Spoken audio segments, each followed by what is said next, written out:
Bon, là, on va intéresser des gens, je pense, parce que Jean-François, depuis le début de la vaccination, on parle pas ou peu de la vaccination pour les moins de 18 ans.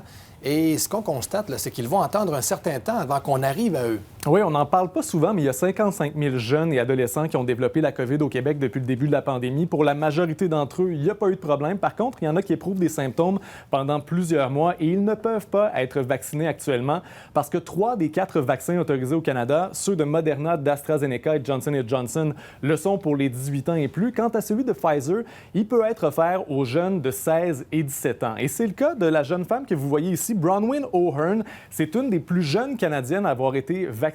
À 16 ans, elle travaille dans une résidence pour personnes âgées à temps partiel à Halifax, en Nouvelle-Écosse. Elle a donc reçu sa première dose de Pfizer le mois dernier et elle n'est pas à risque de complications. Par contre, elle pourrait être un vecteur de transmission, comme c'est le cas pour les enfants. OK, on parle des 18 ans et moins, mais les plus jeunes, cette population-là va être segmentée aussi, Jean-François, pour la vaccination.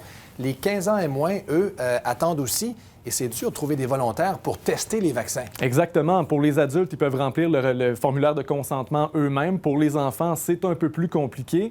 Par contre, il y a des études qui sont en cours. Moderna a annoncé mardi qu'elle allait commencer des études chez les moins de 12 ans et même chez des bébés d'à peine 6 mois. On veut recruter 7000 volontaires au Canada et aux États-Unis. Et après les injections, ils vont être suivis pendant 1 an pour les effets secondaires, mais également pour les niveaux d'anticorps, étant donné qu'on va tester plusieurs dosages, comme c'est le cas pour les adultes en phase 2. Pour ce qui est des autres compagnies, Pfizer a déjà des essais en cours chez les 12 à 15 ans et la britannique AstraZeneca a commencé ses essais chez 300 jeunes au Royaume-Uni, des jeunes de 6 à 17 ans le mois dernier. Donc, une fois que toutes les données vont être colligées, ce sera la santé publique qui va devoir émettre des recommandations et enfin, ça va être aux parents de déterminer s'ils veulent vacciner leurs enfants. Mais on n'est pas encore rendu là. On n'est pas rendu là. Merci Jean-François. Bonne soirée.